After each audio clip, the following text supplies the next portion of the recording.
o les va a ayudar mejor a ustedes en la difícil labor de educar sexualmente a sus hijos e hijas. Sí, hoy vamos a hablar de sexo. Eso que a veces nos produce un poco de risita, un poco de pudor o un poco de, ay, no, de eso no se habla, de eso no se toca. Bueno, pues ¿sabían que hay niños, hay niñas, hay jóvenes que han sufrido agresiones sexuales y no lo sabían? No lo saben si son agresiones sexuales o no, porque su educación sexual o su educación afectivo-sexual, mejor dicho, ha sido deficitaria o inexistente. Así que creo que es suficientemente importante que abordemos este asunto. ¿Nos ayuda, Sofía? Sí, claro, por supuesto. Estaré encantada. Lo primero, definamos los términos, ¿no? Por un lado, educación, por otro lado, afectividad y por otro, sexualidad. Sí, perfecto. Pues mira, vamos a empezar por afectividad. Y así, de manera muy resumida, diríamos que es el conjunto de emociones o de sentimientos de una persona. Siguiendo por sexualidad, aquí pues lo definiríamos como el conglomerado o el conjunto de actividades y comportamientos vinculados con el placer sexual.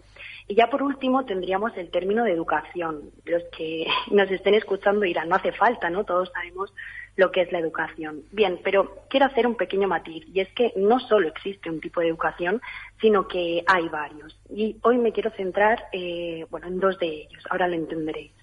En primer lugar tenemos la educación formal, que es aquella que es intencionada, está planificada y reglada. Sería lo que conocemos como la enseñanza obligatoria, la que se imparte pues en colegios e institutos. ¿Qué pasa con este tipo de educación? Pues que está controlada por el gobierno. Y pues son los políticos que lideran en un momento determinado los que eligen, por así decirlo, pues lo que es importante o no en el currículum escolar. Entonces, claro, hay algunos que sí que consideran que la afectividad y la sexualidad debe estar incluida, pero hay otros que no le dan relevancia. Entonces, claro, es algo que se escapa de nuestro control y es por ello que hoy voy a centrarme aún más en lo que es la educación informal, que es aquella que sí que depende de nosotros. Sería aquella que se ofrece de manera casual, sin planificación, en lo que es la cotidianidad del día a día y en ámbitos pues educativos no formales, que sería pues eso, la educación que ofrecen los padres a sus hijos en casa. En el seno de la propia familia. Sofía, ¿por qué es importante esa educación sexual, sobre todo en adolescentes? Pues hoy voy a dar varios argumentos que creo que tienen bastante peso. El primero de ellos es que ya muchas instituciones de renombre, como puede ser la OMS o la ONU, ya pues afirman que es un instrumento clave para el desarrollo de toda persona. Y instan a que pues instruyamos, a que eduquemos a nuestros jóvenes en estas materias. Luego además hay muchos estudios que pues han demostrado que la educación afectivo-sexual tiene efectos positivos en las personas que la reciben. Por ejemplo, mejora la autoestima, la aceptación de uno mismo y de los demás. Además tenemos que tener en cuenta que la sexualidad está muy presente en la sociedad actual. De hecho, podríamos decir que vivimos en una sociedad hipersexualizada. Sí que es cierto que lo que es la sexualidad no es algo nuevo, de hecho, pues está desde los comienzos, por así decirlo. Pero sí que es verdad que con el auge de las nuevas tecnologías, esto se ha potenciado, se ha disparado, por así decirlo. ¿Qué pasa? Todos sabemos que las nuevas tecnologías tienen pues una doble cara, ¿no? Si hacemos un buen uso de ellas, pues podemos encontrar información fiable, contrastada, basada un poco pues en la evidencia científica, y eso nos puede ser muy útil. Pero también podemos hacer un uso inadecuado de la misma y esto puede ser muy perjudicial. Ahora luego hablaremos un poquito más, pero el tema de la sexualidad e Internet está muy ligado a la pornografía y esto pues ya os digo que es bastante dañino y bastante perjudicial. Luego otro de los argumentos es que nuestros adolescentes tienen fuentes de información insuficientes e inadecuadas. Todos sabemos que en esta etapa, por así decirlo, hacemos más caso a lo que nos puede decir un amigo que a lo que nos cuenta nuestra madre, nuestro padre, nuestro profesor. Entonces, ¿qué pasa con esto? Que normalmente la información de la que disponen estos amigos, pues viene determinada también por lo que han encontrado en Internet, basada en la pornografía, etcétera. Y esto me lleva al siguiente punto, que es que evidentemente estos conocimientos son insuficientes y además hay muchos mitos, hay muchas creencias erróneas que pueden ser, como he dicho antes, muy perjudiciales. De hecho, ahora sí que es cuando va a entrar el tema de la pornografía, y es que, aquí tenemos lo que hemos estado comentando, acceso a Internet tenemos fuentes de información muy insuficientes y también tenemos un interés por parte de los adolescentes de aprender sobre este tema. Entonces, ¿qué hago? Pues buscar. Y busco pues en Internet. Y entonces entramos en el tema de la pornografía. ¿Qué pasa? Todos sabemos que la pornografía está llena de mitos. Un adolescente, por ejemplo, puede ver un vídeo de 30 minutos, se inicia luego en sus prácticas sexuales y se da cuenta de que no puede alcanzar esos estándares y puede ser muy frustrante. Luego, además, también sabemos que la pornografía está hecha por hombres y para hombres. Y muchas veces pues se deja de lado el placer sexual femenino, que también es muy importante. Entonces esto puede sentar pues unos patrones de relación que pueden ser pues muy perjudiciales. Y ya por último, que también es muy importante, es que esta falta de información repercute de forma directa y negativa en su salud. Por ejemplo, otra vez con un ejemplo de la pornografía.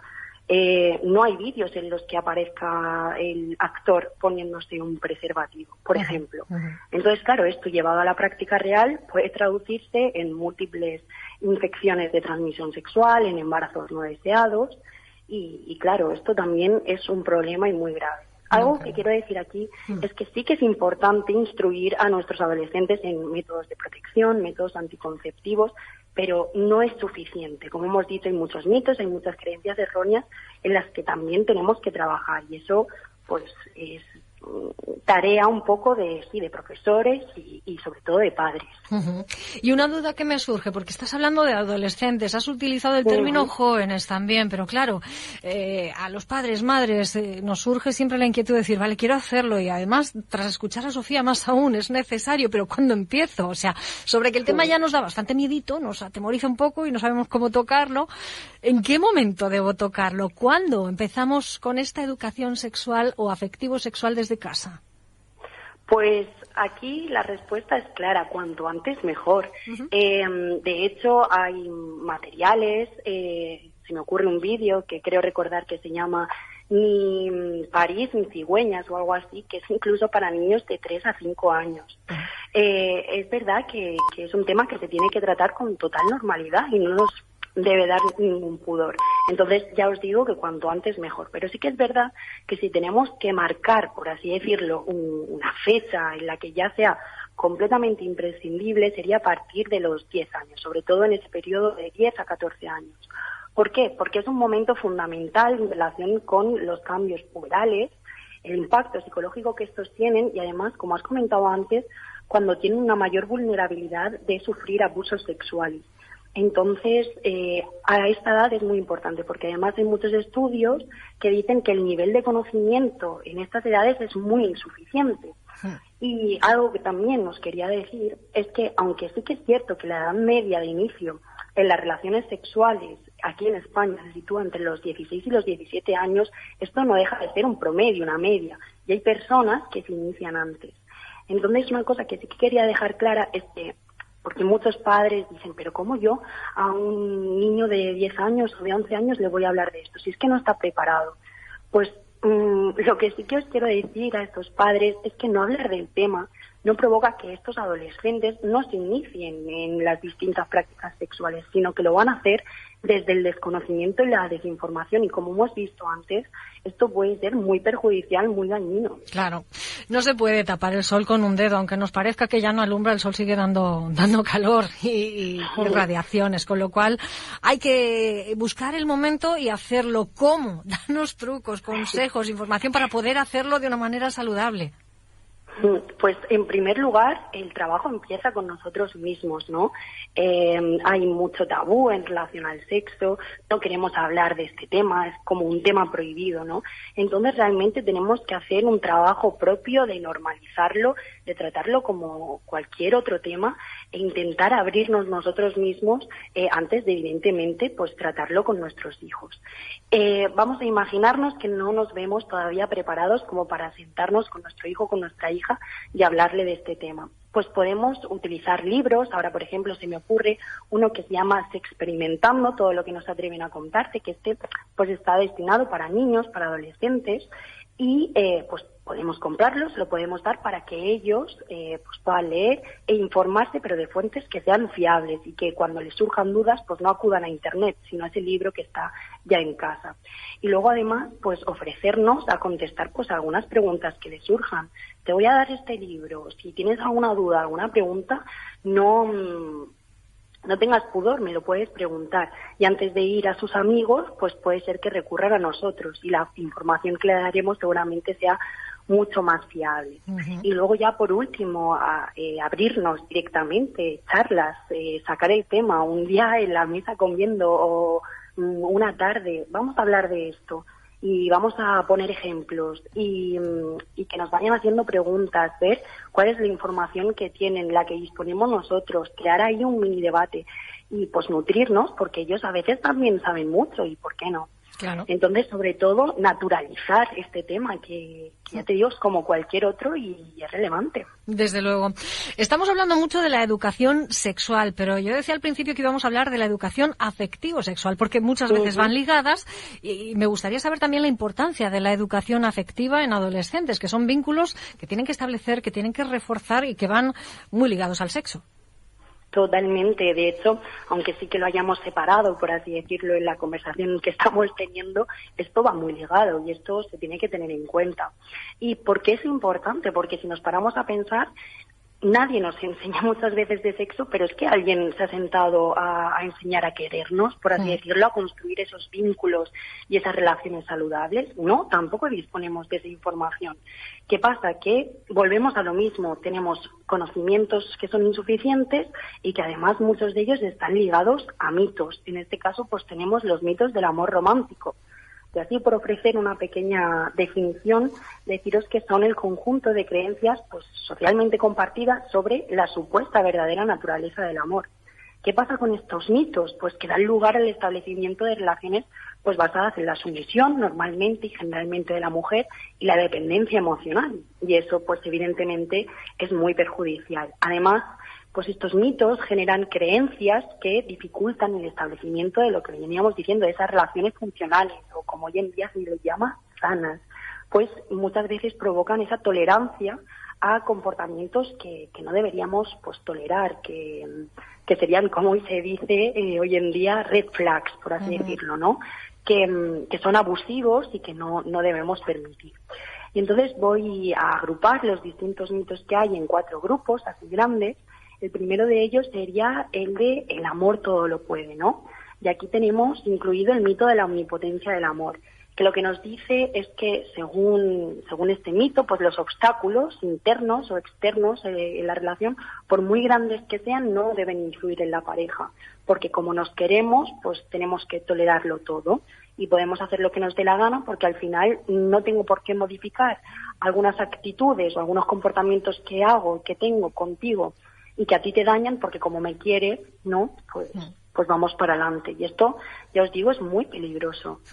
Luego tenemos un segundo grupo, que sería el de el amor verdadero está predestinado, este mito de la media naranja. Y es que esto también es muy peligroso. ¿Por qué?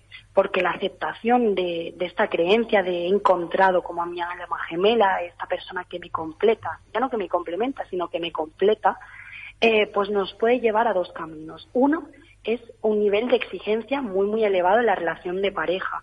Si tú me completas a mí, tú tienes que saber, por ejemplo, todo lo que me pasa, tú tienes que reaccionar siempre tal y como yo pienso y quiero, y al final tenemos unos estándares sobre la pareja que no tienen por qué cumplirse y eso nos puede generar pues mucha frustración. Y luego además esto puede coger otro camino que es, yo creo que incluso peor, y es que puede derivar en dependencia emocional, en dependencia afectiva. Si juntamos estos 2 mitos que hemos hablado, si yo he encontrado mi media naranja y el amor todo lo puede, pues voy a tolerar todo, simplemente porque este amor no se acabe. Luego tenemos otro grupo que sería lo del amor es lo más importante y requiere pues de entrega total.